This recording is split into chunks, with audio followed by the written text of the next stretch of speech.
اب ہم دوستی یا دشمنی کی جانب پہلا قدم اٹھائیں گے۔ اس نے ایک دم ریوالور میری پیشانی پر رکھ دیا اور بائیں ہاتھ سے میرا ریوالور نکال کر اپنی جیب میں رکھ لیا۔ میں پتوں اور پھل سے قطع نظر درخت کی شناخت کرنا چاہوں گا۔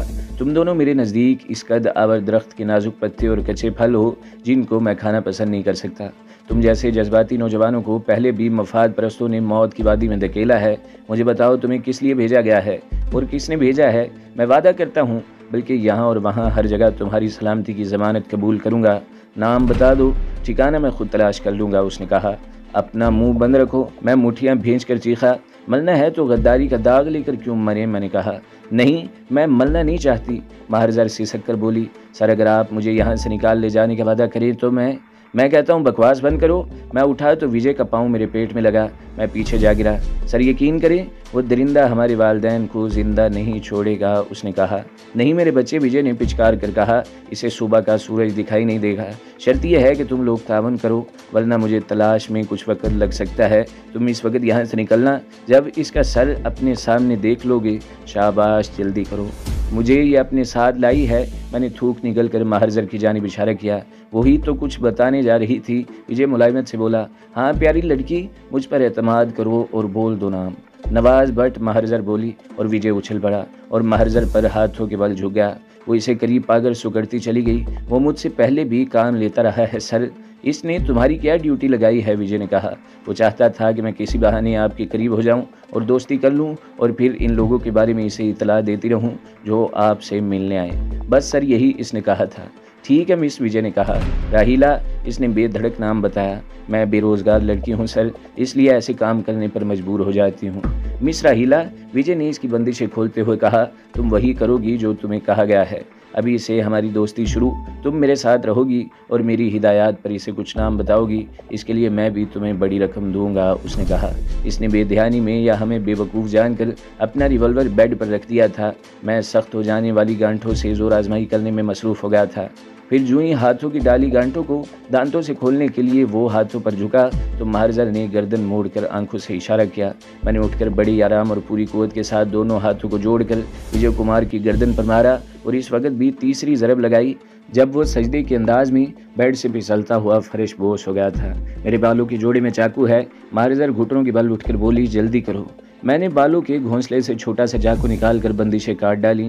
اس سے اس کے ہاتھ باندھو، اس نے سکاف دیتے ہوئے کہا۔ میں نیچے جا رہی ہوں، جیسے بھی ہوگا ہوٹل کی برقی روح بند کرنا پڑے گی۔ جو ہی لائٹ آف ہوگی تمہیں اسے لے کر ایمبولینس تک پہنچانا ہے، عابد تمہاری مدد کرے گا، اس نے کہا۔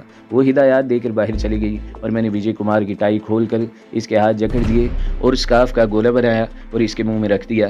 چونکہ وارڈروب کا پٹ نیموا تھا اس لیے ایک نظر میں اندازہ ہو گیا کہ اس میں کچھ نہیں ہے۔ میں نے میٹ اور بیڈ شیٹ الٹ پلٹ کر دیکھا، کچھ نہ تھا۔ سائڈ ٹیبل پر صرف بڑے سائز کا بریف کیس رکھا ہوا تھا۔ اتنے میں عابد بھی آ گیا اور آتے ہی شانے پر تھپکی دے کر بولا، کوئی مشکل تو پیش نہیں آئی؟ میں نے نفی میں گردن ہلائی۔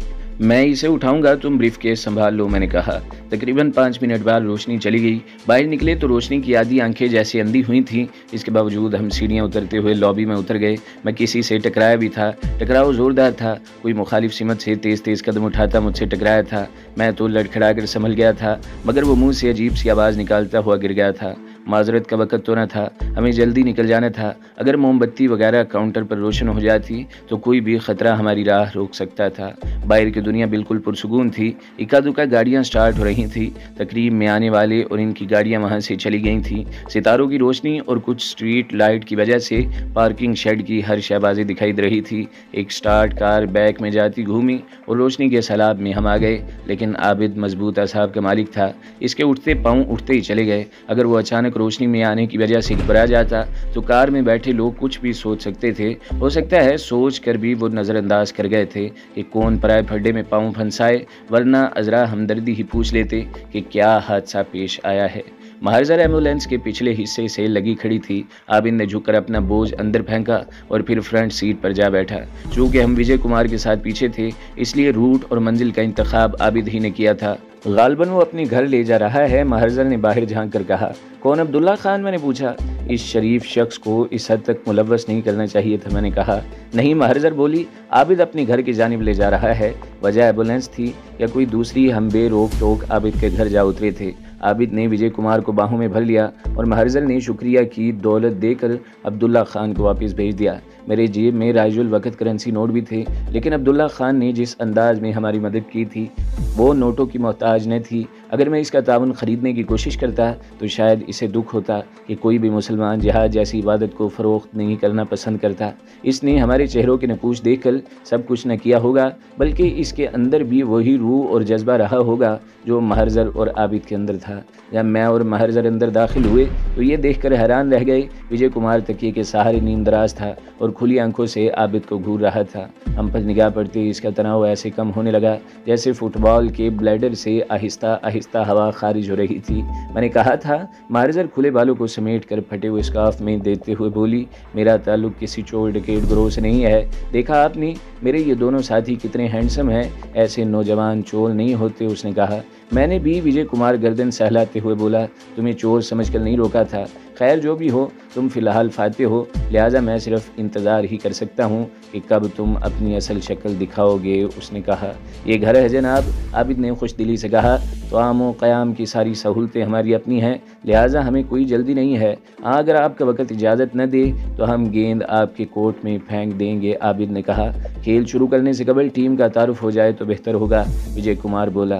میں اپنا نام اب چھپاؤں گا نہیں۔ آپ لوگ یقیناً میری ذات کا تاریخ جغرافیہ پڑھ چکے ہوں گے، لیکن میں کچھ بھی نہیں جانتا، وجے نے کہا۔ صرف جغرافیہ؟ میں نے کرسی کو ٹھوکر سے سیدھا کرتے ہوئے کہا۔ تاریخ یہاں آ کر پوچھیں گے۔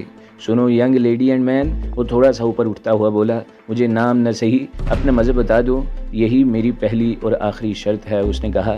تم وجے کمار ہو، مہرزر بولی۔ ظاہر ہے تمہیں کوئی اننت کمار اغوا نہیں کر سکتا، مہرزر بولی۔ میں کیسے یقین کر لوں کہ تم مسلمان ہو، وجے نے کہا۔ عابد نے طاق پر رکھے قرآن کریم کی جانب دیکھا۔ طاق کے نیچے قالین کا مسلح لٹکا ہوا تھا اور کیل کے ساتھ بادامی دانوں کی خوبصورت تسبیح بھی لٹکی دکھائی دے رہی تھی۔ شکریہ دوست، وجے کے چہرے پر سکون اور مسکراہٹ کھیلنے لگی۔ میں بے شک ہندو ہوں مگر کشمیری مسلمانوں کا دوست ہوں، لیکن میں الجھ رہا ہوں۔ اگر واقعی تم نواز بٹ کے آدمی ہو تو اس نے ایسا کیوں کیا، جبکہ ہمارے درمیان معاملہ بڑی خوشگوار انداز میں طے ہو چکا تھا، کوئی ابہام نہیں تھا؟ کیا واقعی اسی نے مجھے یہاں منگوایا ہے، وجے نے کہا۔ عابد نے چہرہ گھما کر میری جانب دیکھا۔ نہیں مسٹر وجے، میں نے کہا، ہمارا تعلق ایک اور گروپ سے ہے جو یہ معلوم کرنا چاہتا ہے کہ تم سرکاری ایجنسی کی نمائندگی کرتے ہوئے نواز بٹ اور دوسرے مسلمانوں کے ساتھ کس قسم کے معاملات طے کرنے آئے ہو۔ میں نے کہا، اپنی ایک غلط فہمی دور کر لو نوجوان دوست، وہ نرم آواز میں بولا۔ میرا تعلق کسی سرکاری ایجنسی سے نہیں ہے، میں ایک فرم کا نمائندہ ہوں، لیکن اب نہیں بتاؤں گا کہ میری فرم نواز بٹ سے کیا خریدنا یا فروخت کرنا چاہتی ہے۔ ہر فرم کے اپنے مفادات اور بزنس سیکرٹ ہوتے ہیں اور ان کی حفاظت کرنا میری ذمہ داری میں شامل ہے۔ پھر تو کھیل شروع کرنا ہی پڑے گا، میں کرسی سے اٹھ کھڑا ہوا۔ وجے کمار، تم بھی اپنی ایک خوش فہمی دور کر لو کہ ہم کسی فرم کا یقین کر لیں گے۔ نہیں، اس لیے نہیں کہ ہم اوپر سے نہیں بلکہ گہرائی سے سفر کرتے تم تک پہنچے ہیں۔ ہمارے پاس وقت اور انرجی اتنی فالتو نہیں ہے کہ ہم انڈیا سے آنے والے ہر ایرے غیرے کی پڑتال کریں، میں نے کہا۔ میں نے جیکٹ اتار کر صوفے پر پھینک دی اور عابد کے کچن میں داخل ہو گیا۔ ریک پر کٹلری کا سامان سجا ہوا تھا۔ میں نے پھل کاٹنے والی چمچماتی چھری اٹھائی اور واپس آیا۔ وجے کمار گردن موڑے شاید میرا ہی منتظر تھا۔ غاصب اور ظالم قوم کا ایک فرد کم ہونے پر کسی مسلمان کو دکھ نہ ہوگا۔ میں نے جھپٹ کر وجے کمار کے بال ہاتھ میں جکڑ لیے۔ اس کا منہ اور آنکھیں درد کی شدت سے پوری طرح کھل گئی تھیں۔ تمہاری بے شناخت لاش سیکیورٹی فورس کے درندوں کے لیے نشان عبرت اور مظلوموں کے زخموں کی مرہم ثابت ہوگی۔ میرا ہاتھ اوپر گیا تو وہ حلق پھاڑ کر چیخا تھا، لیکن مہرزل نے بروقت کشن اس کے منہ پر رکھ کر آواز جذب کر لی تھی۔ اسے بولنے دو سسٹر، عابد نے اس کی سفارش کی۔ ہاں مسٹر وجے، بول دو، ہم مسلمان لوگ بے جواز کسی انسان کی جان نہیں لیا کرتے۔ اگر تمہارا تعلق کسی حریت پسند گروپ سے ہے تو سن لو، وہ چھت کی طرف دیکھتے ہوئے بولنے لگا۔ میں نے اس کے بال چھوڑ دیے۔ میں حریت پسندوں کی تحریک آزادی کے حامی گروہ کا نمائندہ ہوں۔ میرا باس ایشیا بھر کی ایسی تحریکوں کو اسلحہ فراہم کرتا ہے۔ میں یہاں کے چند ممتاز تاجروں سے اسلحے کی ڈیمانڈ لینے بھیجا گیا ہوں۔ اگر تمہیں یقین نہیں تو میں نواز بٹ سے تمہاری بات کروا سکتا ہوں، اس نے کہا۔ مہرزل نے اٹھ کر ٹیلی فون سیٹ اٹھایا اور تار سنبھالتی ہوئی اپنی جگہ آن بیٹھی۔ یہ لو، اس کا نمبر ڈائل کرو۔ وجے کمار نے لرزاں انگلی سے نمبر ڈائل کیے اور جو ہی اس نے ہیلو کہا مہرزل نے اس سے ریسیور چھین لیا۔ یہ میں ہوں جناب، سوری بوجہ اپنا نام نہیں لیا، اس لیے بھی کہ آپ سے گفتگو کرتے وقت مجھے کسی اور حوالے کی بھی ضرورت محسوس نہیں ہوتی۔ کیا آپ کی لائن محفوظ ہے؟ میں آپ سے ایک اچھی خبر کی تصدیق کرنا چاہتی ہوں۔ ہاں، بات ایسی ہی ہے جو صرف آپ ہی سے کی جا سکتی ہے۔ OIC ٹھیک ہے، اس وقت تو آنا ناممکن ہے۔ صبح اگر باہر نکلنے کی پابندی ہٹا لی گئی تو آؤں گی۔ نہیں، یہاں سب ٹھیک ہے۔ اچھا، شب بخیر۔ اس نے ریسیور رکھ دیا اور بتایا کہ نواز بٹ کا ٹیلی فون بگڑ ہے۔ میں چاہوں گا نواز بٹ کی تصدیق تک تم لوگ یہاں میرے ساتھ دوستانہ سلوک کرو، وجے کمار نے کہا، اور میں نے اسبات میں گردن ہلا دی۔ اس کے لیے عابد نے اکلوتا بیڈ دے دیا تھا اور ہمیں ایک ایک کمبل کر کے صوفوں پر اکڑو انداز میں رات بسر کرنا پڑی تھی۔ عابد نے اپنی پہلی، میری دوسری اور مہرزل کی تیسری شفٹ میں ڈیوٹی لگائی تھی، لیکن جب اذان کی آواز پر میری آنکھ کھلی تو وہ ایزی چیئر میں دھنسا ہوا تھا، کمبل فرش پر پڑا ہوا تھا اور بیڈ خالی تھا۔ میں نے کمبل اچھال کر چھلانگ لگائی کیونکہ عابد کی پوزیشن نے مجھے لرزا دیا تھا۔ میں نے اسے شانوں سے پکڑا تو وہ ہڑبڑاتا ہوا بیدار ہو گیا۔ اسے زندہ پا کر لہجہ بھر کے لیے میں خالی بیڈ کو فراموش کر بیٹھا تھا۔ یہ عابد نے جو ہی بیڈ کی طرف دیکھا زور سے چیخا، کہاں گیا ہے؟ میں باتھ روم میں ہوں دوستو، اندر سے وجے نے کہا، اور میں نچلا ہونٹ دبا کر بے جان سا ہو کر بیڈ پر بیٹھ گیا۔ اتنے میں مہرزل نے کمبل سے چہرہ باہر نکال لیا تھا۔ اس نے وجے کی آواز سن لی تھی، اس لیے خالی بیڈ دیکھ کر اس نے کوئی سوال نہ کیا۔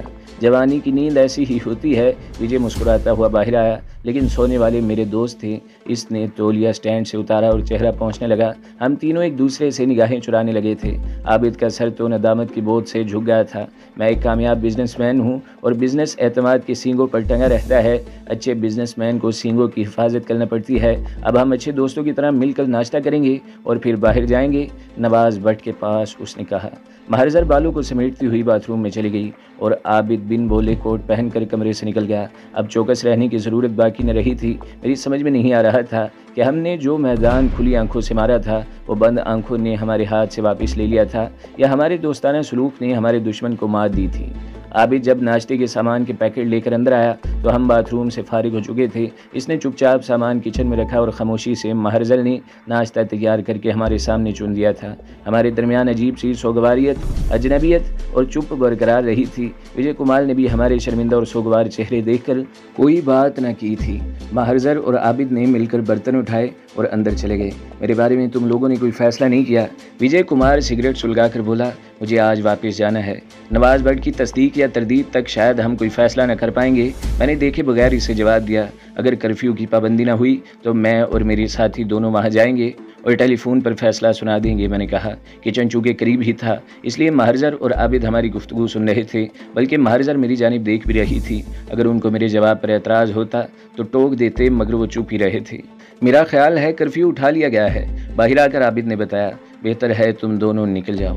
مہرزل نے عابد کی کشمیری شال اٹھائی، پھیلا کر دیکھی تو عابد نے آنکھوں سے اسے اوڑھنے کی اجازت دے دی۔ سیاہ شال جب اس نے کشمیری شریف زادی کے انداز میں اوڑھی تو بکل کے حالے سے اس کے چہرے کا گلاب میری آنکھوں کو بے حد اچھا لگا تھا۔ میں تو خیر اس کا پرستار تھا، میں نے موجود دونوں مردوں کی آنکھوں کے چراغ بھی بھڑکتے دیکھے تھے۔ میری گاڑی لے جاؤ۔ عابد نے چابی میری جانب اچھال دی۔ سڑکوں پر آج کل بھیڑیے منڈلاتے رہتے ہیں، میں واپس انڈیا جا کر عوام تک تمہاری آواز ضرور پہنچاؤں گا۔ وجے کمار دھوئیں کے مرغولے کو گھورتے ہوئے بولا، میں اپنے لوگوں کو بتاؤں گا کہ کشمیری مسلمان تمہارے بارے میں کیسی رائے رکھتے ہیں۔ میں کوشش کروں گا کہ اٹوٹ انگ کا نعرہ لگانے والے بھی جان لیں کہ انگ کا ہر مسام تم لوگوں سے نفرت کرتا ہے۔ ادھر عوام کو اندھیرے میں رکھا جا رہا ہے۔ ایک عام آدمی نہیں جانتا کہ کشمیر کی وادی نفرتوں کی آگ میں جل رہی ہے، پھر یقیناً مجھ جیسے کچھ اور بھی ان نہتے مظلوموں کی امداد کریں گے۔ پھر جب درندوں کی ادھڑی ہوئی اور چپک لاشیں ادھر جائیں گی تو مزہ آ جائے گا۔ مہرزل نے ٹیلی فون اپنی آڑ میں رکھ کر 3 جگہوں سے رابطہ ملایا۔ وہ اتنی مدھم آواز میں بولی تھی کہ ہاں نہ کے علاوہ کوئی لفظ سمجھ میں نہیں آیا تھا۔ اس نے ہر جگہ مختصر ہی گفتگو کی تھی۔ پھر جب نواز بٹ اس رابطے پر آیا تو اس نے والیوم اونچا کر لیا۔ آپ میرا انتظار کریں گے سر؟ جی نہیں، زیادہ مزاحمت نہیں دوں گی، میں نکل رہی ہوں۔ اس نے ریسیور کریڈل پر رکھ کر میری جانب دیکھا۔ وہ یقیناً میری لباس کا جائزہ لے رہی تھی۔ ٹھیک ہے، لیٹس گو۔